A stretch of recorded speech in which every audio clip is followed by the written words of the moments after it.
बिस्मिल्लाहिर्रहमानिर्रहीम। अस्सलाम वालेकुम नाजरीन। उर्दू ट्रिब्यून में खुश आमदेद। नाजरीन, आज के आलमी मंजरनामे में बात करेंगे हम शाम की मौजूदा सूरत हाल में, जहाँ तकरीबन 2 करोड़ के करीब 16 मिलियन इंसानी लोग इंसानी इमदाद के मोहताज हैं, जिनमें तकरीबन 7 मिलियन बच्चे भी शामिल हैं। बेघर अफराद और मुहाजिरीन को खुराक, पानी, सेहत की सहूलत और दीगर बुनियादी ज़रूरियात की शदीद किल्लत का सामना है। ज़्यादातर अस्पताल मुकम्मल तौर पर फ़ाल नहीं है और पानी, बिजली और खुराक की फराहमी में बड़ी मुश्किलात का सामना है। बच्चों की तालीम भी मुतासिर हो रही है। तकरीबन 2 मिलियन से जायद बच्चे स्कूल जाने से कासिर हैं। रूस, ईरान और दीगर इलाकाई ताकतों की किरदार के साथ मगरबी ममालिक की क्या हिकमत अमली है, इस बारे में हम बात करेंगे। आज हमारे साथ मौजूद हैं पाकिस्तान से मोहम्मद बिलाल इफ्तिखार खान, जिनकी आलमी अमूर पर बड़ी गहरी नज़र है। बिलाल साहब, क्या देखते हैं आप इस मामले को, ये पेचीदा मामले को आप किस नज़र से देखते हैं? देखिए, हम पिछले प्रोग्राम में भी हमने डिस्कस किया था जो हालात बाथ पार्टी के आने के बाद से जो शाम के अंदर चल रहे थे, और फिर हामा मैसेकियर 82 का, और उसके बाद दमिश्क स्प्रिंग के अंदर जिस तरीके से ट्रीट किया गया, और फिर जिस तरीके से अरब स्प्रिंग जब आई है 2011 में, जिस तरीके से बशार ने अपने ही लोगों के ऊपर टैंक चढ़ाए और जिस तरीके से उनको ट्रीट किया, तो ये चीज़ तो लिखी जा चुकी थी कि जब कोई हुकूमत अवाम की सपोर्ट खो देती है तो एंड पे उसे फॉल करना ही होता है। अब इसमें क्योंकि आलमी ताकतों का जो है बहुत ज़्यादा इंटरेस्ट थे, इसलिए जिसे वो कहते हैं कि आपने वेंटिलेटर के ऊपर शाम को डाला हुआ था, और रशियंस थे, उनको लालच थी लटाकिया और टाटरस की जो बंदरगाह है उसके ऊपर नेवल बेस की, ताकि वो मेडिटेरेनियन के ऊपर नज़र रख सकें। इसी तरह ईरान जो है उसके भी इंटरेस्ट थे कि वो बशार की हुकूमत इसलिए बचा रहा था क्योंकि लबनान और फिर फ़लस्तीन के अंदर जो उसकी प्रो फोर्सेस हैं उनकी वो सपोर्ट जारी रखे। लेकिन फिर एक वक्त ऐसा आया, जिस तरह के आजकल खबरें भी आ रही हैं, ट्वीट्स आई हैं काफ़ी लोगों की, जिसमें उन्होंने अननोन ईरानियन ऑफिशियल्स का जिक्र किया है कि 2 महीने पहले ईरानियन इंटेलिजेंस ने बशार को बता दिया था कि बड़े हमले की जो है एचटीएस की तरफ से जो है तैयारी हो रही है, और किसी भी वक्त ये इमिनेंट है। लेकिन बशार भी शायद ओवर जो है डिपेंडेंसी उसकी शुरू हो गई थी। और फिर जहाँ तक कुछ स्टोरी, मेरा अपना एनालिसिस ये है कि ईरान ने भी फिर उस तरीके से मदद नहीं की, गो रशियन ने कुछ एयर स्ट्राइक्स की, लेकिन हमने सीरियन नेशनल आर्मी जो है उसको किसी किस्म के रेजिस्ट करते हुए दिल से नहीं देखा, जिसकी वजह से बशार ये समझ गया कि जो मेरी जो फेट है वो सील हो चुकी है। और अब ये कुछ खबरें आ रही हैं कि वो मॉस्को पहुंच चुका है और वहां पे रशिया ने उसको जो है पनाह दे दी है। इसकी हुकूमत का इस खात्मा हो चुका है अब। हो चुका है, वो उसने जाने से कब्जा पहले हो ये गया है कह दूसरे ग्रोहों का। हो गया है। और उसमें जो कुछ खबरें आ रही हैं, जिस तरह Bhadra Kumar, Indian ex high commissioner Pakistan में है, इंडियन पंच लाइन के अंदर, उन्होंने ये कहा है कि उसने कहा कि आप लोगों ने लड़ना नहीं है, और वो जहाज पकड़ा और वो फिर निकल गया। अच्छा, अब इस तमाम सिचुएशन के अच्छा अंदर जो बिलाल सबसे साहब, ज्यादा, रशिया पहुंच गए हैं बशारुल असद। इसका मतलब है कि रशिया की फुल सपोर्ट थी बशारुल असद को। ये अब बिल्कुल थी अब वो, रशिया इसीलिए की फिर वहां पे एक रिट जो है वो खत्म हो गई है। अब किसकी रिट है वहां पे? अमेरिका की? नहीं नहीं, किसी की रिट नहीं है अभी तो। सीरियन जो एचटीएस और नहीं सर, जो बैक तो कंट्रोल कोई कर रहा होगा ना, जिस तरह बशारुल असद की रेजिस्टेंस हुकूमत को रशिया कंट्रोल कर रहा था। रेजिस्टेंस फोर्सेस जो है उन्होंने जो है कब्जा फिलहाल किया है। और इस वक्त कुछ पॉजिटिव उनकी तरफ से सिग्नल्स भी आए हैं। मसलन कुछ जो ओपन सोर्स इंटेलिजेंस जिसे कहते हैं, यानी कि ट्विटर वगैरह के ऊपर जो खबरें हैं, उनके मुताबिक जो है जो रेजिस्टेंस है उन्होंने रशियंस को कहा है कि हम आपकी बेस को टच नहीं करेंगे। तो फॉर शॉर्ट टर्म तो कोई इस तरह का नहीं है। दूसरा जो इस वक्त जो नज़र आ रहा है, जो सबसे ज़्यादा खुशी के शादियाने मनाए जा रहे हैं वो इसराइल में मनाए जा रहे हैं। और आपको पता है कि कल उनकी फोर्सेस ने, इजरायली आईडीएफ यानी जो है, इसराइल की फिर अल्टीमेटली सपोर्ट हुई ना फिर तो? नहीं ये देखिए, अभी शॉर्ट टर्म के ऊपर आप किसी किस्म की बात नहीं कर सकते। अभी तो शॉर्ट टर्म है ना, उनको फायदा लाजमन हुआ है। लेकिन कितनी देर तक फायदा रहता है वो, मसलन एक कमांडर जो है उनका, उसने कल उसकी एक वीडियो सर्कुलेट कर रही है ट्विटर के ऊपर ही, जिसने मस्जिद उमैया दमिश्क के सामने खड़े होकर कहा है कि हम बैतुल मुकद्दस को नहीं भूले, अक्सा को नहीं भूले हैं, और हमारा नेक्स्ट मार्च जो है वो अक्सा की तरफ होगा। तो इस वक्त सिर्फ बाइसिस की बुनियाद पे ये कह देना कि जी इसराइल की फतह हुई है, इसराइल को फायदा जरूर हुआ है, लेकिन फतह शतह कोई नहीं हुई है। क्योंकि उन्होंने जो अपनी अभी तक उधर से जो रेजिस्टेंस की तरफ से स्टेटमेंट्स आ रही हैं, उसमें लग रहा है कि वो आगे प्लान रखते हैं कि यहाँ पे इस्टेब्लिश होने के बाद वो उनकी तवज्जो जो है अक्सा की तरफ होगी। और जिस तरीके से कुछ रिपोर्ट्स ये भी आई हैं कि हमास ने भी खुशी मनाई है, तो इसका मतलब ये है मस्जिद कि अक्सा की तरफ होगी, इससे क्या मुराद है आपकी? मस्जिद अक्सा जो है, आपको पता है बैतुल मुकद्दस जो है, इसराइल जो है उसका कब्जा है वहाँ पे। और जितनी अभी शहादतें हो रही हैं सारे अक्सा की जो है हुर्मत के ऊपर ही कुर्बान हो रहे हैं, चाहे वो गजा में हो रहे हैं चाहे वो वेस्ट बैंक के अंदर हो रहे हैं। तो उनका तो ये कहना है कि हमारा नेक्स्ट जो टारगेट होगा वो अक्सा होगा। तो लेट्स सी, अभी इस वक्त यहाँ पे बैठ के नहीं कोई नहीं, एक ऐसी और बात। तनाज़ा शुरू होने को है। तनाज़ा तो जो शुरू हो चुका है, मैंने पिछले प्रोग्राम में भी कहा था कि इतना रीजनल ऑर्डर के ऊपर गजा की जंग ने असर नहीं डाला था जितना हिला के रख दिया है। बल्कि मैं कहूँगा कि काफ़ी हद तक जो है बिल्कुल ही हिला के रख दिया है ये इस शाम के अंदर ऑपोजिशन की फतह ने। तो अभी जो है अक्सा की अरे, तरफ का शामी उन्होंने। अवाम जो है वो उसको आप कैसे देखते हैं? देखिए शामी अवाम जो है, देखिए एक छोटी सी माइनॉरिटी जो है वो हुकूमत कर रही थी 60s से, बशारुल असद के आने के बाद से। तो अब जो है, आपको पिछले भी प्रोग्राम में हमने बात की थी कि 60s से शहादतों के सिलसिले चल रहे थे, जो चलते चलते जो है आपके सामने अभी जाके जो है कोई रंग लेके आए हैं। बशार की गवर्नमेंट से, बाथ पार्टी की गवर्नमेंट से एक जो है उनको आज़ादी मिली है। आपको पता है बाथ पार्टी जो है वही सद्दाम की भी उसी नज़रियात का था, जमाल अब्दुल नासिर भी था। 73 की वॉर के बाद, अरब इसराइली वॉर के बाद कहीं जाके ये अरब नेशनलिज्म जो उस ज़माने में अनवर सादात था, तो ये अमेरिकन कैंप की तरफ होना शुरू हुए। तो बेसिकली तो इनकी इंक्लिनेशन सोवियत आइडियोलॉजी पे ही चल रहे थे, सोवियत यूनियन सोशलिज्म के करीब थे। तो अब वो मामला खत्म हो गया है। नहीं, कहने का तो मकसद ये है कि जो इस टाइम शामी अवाम जो है वो किस तरफ है, वो वो खुश खुश है, है या वो वो उसके खुश क्या है, जज्बात वो हैं? खुश है, वो खुश है। आपने देखा नहीं कि कल तस्वीरें भी आ रही थी कि एक पायलट जिसने 82 के अंदर अपने लोगों के ऊपर बॉम्बिंग से रोक दिया था, उसको तकरीबन 40 साल के बाद आज़ादी मिली है। वो जवान जेल में गया था, बुढ़ापे के अंदर वो बंदा बाहर आया है, 40 साल उसने नहीं देखी। इसी तरीके से जब रेजिस्टेंस ने जो असद की जेलें तोड़ी हैं, तो वहाँ पे खवातीन को जिस तरीके से भेड़ बकरियों की तरह बंद किया हुआ था, जिस तरीके से एक लड़की बरामद हुई है जो जहनी तवाज़ुन जिसका सही नहीं है, वो कहती है कि मैं 19 साल की उम्र में गई थी और अब वो 30s के अंदर, 40s के अंदर वो पहुंच चुकी हुई है। तो आप अंदाजा कर सकते हैं कि एक जुल्म का, एक डिक्टेटरशिप का बाजार तो गर्म था जो हमने अपनी यानी होश के एक अंदर। डिक्टेटरशिप का, आमरीत का एक ऐड खत्म होने पे शामी अवाम जो है वो बड़ी खुश हो रही है। खुश है, वो बहुत खुश है, लेकिन वो कहते हैं ना कि अभी आगे इम्तिहान और भी बहुत से हैं जिसमें से उनको गुजरना पड़ेगा। अभी तो देखें फतह हुई है, लेकिन इसराइल खास तौर के ऊपर, और आपको पता है कि अमेरिकन ने भी ये ऐलान कर दिया कि हम अपनी बेस जो है उसको नहीं छोड़ेंगे, क्योंकि हमने हालात पे नजर रखनी है। अमेरिकन की पूरी कोशिश होगी किसी तरीके से रशियंस का बोरिया बिस्तरा यहाँ से पैक करवाया जाए। तो ऑब्वियसली अब क्या होगा कि टर्किश जो है वो कर्द से, आपको पता है कि 2 महीने, महीना 1.5 महीने पहले उनके एरोस्पेस फैक्ट्री पे भी हमला हुआ था और काफी उसके कुरे उन्होंने इधर निकाले थे। और वो बार बार रशियंस को भी कह रहे थे कि इन कुर्दों को आप कंट्रोल अच्छा, करें। तुर्की और ईरान का क्या इस टाइम असर पड़ रहा है उनके ऊपर?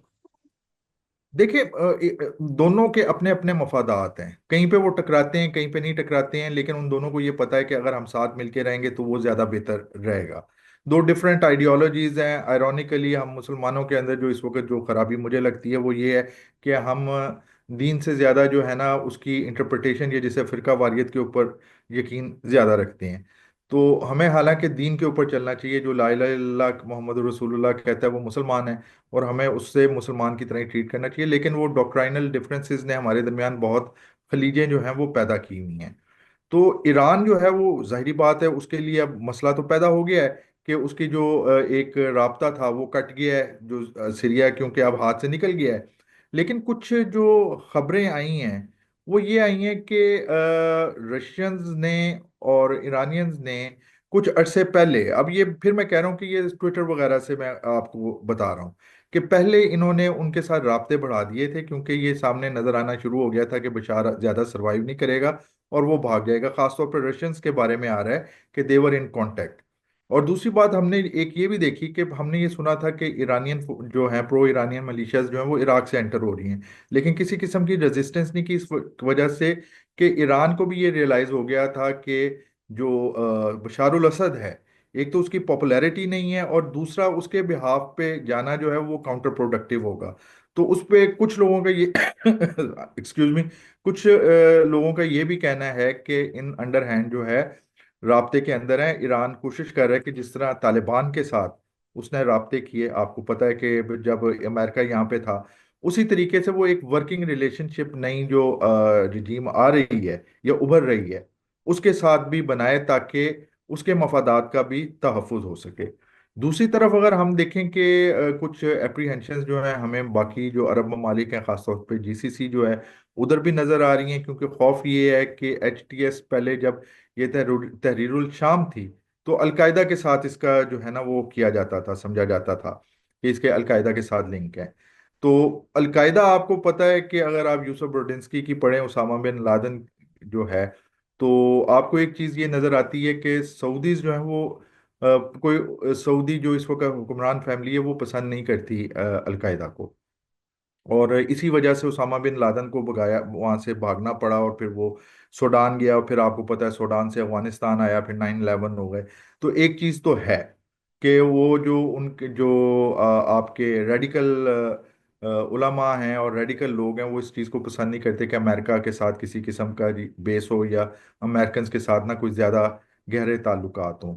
तो कुछ एक फियर का एलिमेंट जो है वहाँ पे पैदा हो सकता है कि जब ये यहाँ पे आ गए हैं। लेकिन फिर मैं कहूँगा कि अभी हमें देखना पड़ेगा कि एक तरफ जब आप एक मूवमेंट के अंदर होते हो, और आप एक जो है रेजिस्टेंस के अंदर होते हो, तो सोचें कुछ और होती हैं, लेकिन जब हुकूमत मिल जाती है तो काफ़ी चीज़ों के अंदर तब्दीलियां आती हैं।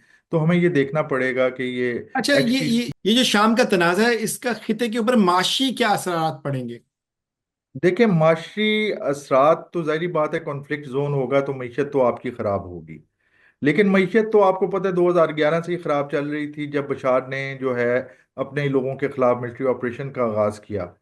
तो मेरे ख्याल में अभी हमें थोड़ा सा इंतजार करना पड़ेगा, हमें देखना पड़ेगा क्या पॉलिसीज होती हैं नई इंतजामिया की, किस तरीके से हुकूमत बनती है।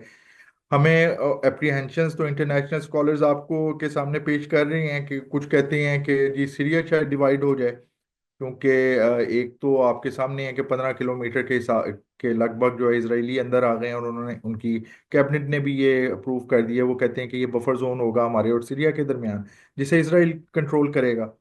इसी तरीके से जो है टर्किश जो है उनकी भी ख्वाहिश होगी, लेकिन टर्की की तरफ से जो इस वक्त जो एक स्टेटमेंट आई है टर्किश गवर्नमेंट की तरफ से, उन्होंने कहा है कि सीरिया के ऊपर सिर्फ सीरियंस हुकूमत करेंगे। तो इसका मतलब ये कि सीरिया के अंदर टर्की कोई ऐसा ऐसा चाहता नहीं है इसराइल की तरह कि वो कुछ ऑक्युपाई करे। वो चाहता है कि सीरियन हुकूमत करें, और जो उनके खदशात हैं, जो उनके लिए थ्रेट्स हैं, उनको जो है न्यूट्रलाइज किया जाए। और इसी तरीके से जो है इसराइल जो है फिलहाल तो बड़ा खुश नज़र आ रहा है, क्योंकि गोलान का एक, और मैं आपको बता दूं कि अगर आपको याद हो तो कुछ प्रोग्राम्स पहले मैंने आपको कहा था कि जो असल बड़ी जंग होगी इस खित्ते के अंदर, वो जंग होगी इसराइल और टर्की के दरमियान। अच्छा, आप पूछेंगे वो किस लिए? एक तो पहली बात ये है कि जो साइप्रस और ईस्ट मेडिटेरेनियन के अंदर जो गैस के रिसोर्सेज हैं, उस पर काफ़ी टेंशन चल रही है। आपको पता है कि हर दूसरे तीसरे महीने जो है टर्किश एक्सप्लोरेटरी वेसल जाता है, और वहाँ पे ग्रीक्स को भी मसला पड़ जाता है, इसराइलियों को भी मसला पड़ जाता है। ये बेसिकली जो एक जो है ना दुनिया के बड़े जो अच्छा, गैस के तुर्की जखायर में किस से लीग में है? टर्की टर्की के बारे में कहा जाता है कि वो न्यो ऑटोमनिज्म की तरफ है। और पिछले साल जो है जो ट्रीटी ऑफ लुज़ैन जो है वो भी ख़त्म हो गई है, तो अब टर्की जो है उसे काफ़ी फ्लेक्सिबल होने के लिए जो है उनकी, मतलब मैं नेवी के ऊपर काम इस वक्त एक पेपर भी लिख रहा हूँ, टर्किश नेवी की डॉक्ट्राइन है मावी वतन। तो मावी वतन के बारे में जो सबसे बड़ा जो इस वक्त आ रहा है, वो कहते हैं ये नियो ऑटोमन निज़म जो है ना वो उसकी तरफ अर्दवान लेके आ रहा है, ये ऑटमन्स की तरह जो है ना रिक्लेम वो पावर को करना चाह रहे हैं। अच्छा, अब जो ईस्ट मेडिटेरेनियन का जो मैं आपको पाइपलाइन का बता रहा हूँ, ये बड़ी अहम है। गोलान से जो है दुनिया के बड़े रिजर्व्स हैं उन पहाड़ों के अंदर गैस के। इनका मूड ये है कि जब ये ट्रम्प का ही आखिरी दौर का आखिरी साल था, तो इसके ऊपर साइन भी हुए थे। एनरॉन जो है इसे बना रही थी, ये निकलेगी साइप्रस की गैस लेते हुए इटली तक जाएगी।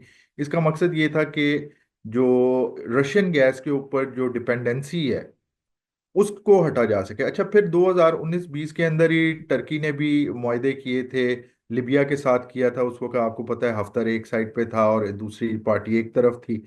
तो रशिया जो है वो हफ्तर को कर रहा था, जनरल हफ्तर को सपोर्ट कर रहा था। और टर्की जो है उनके ड्रोन्स वगैरह जो हैं उन्होंने काफ़ी उन्हें दिए थे, वो हफ्तर के खिलाफ लड़ रहे थे। यूएई भी हफ्तर को कर रहा था।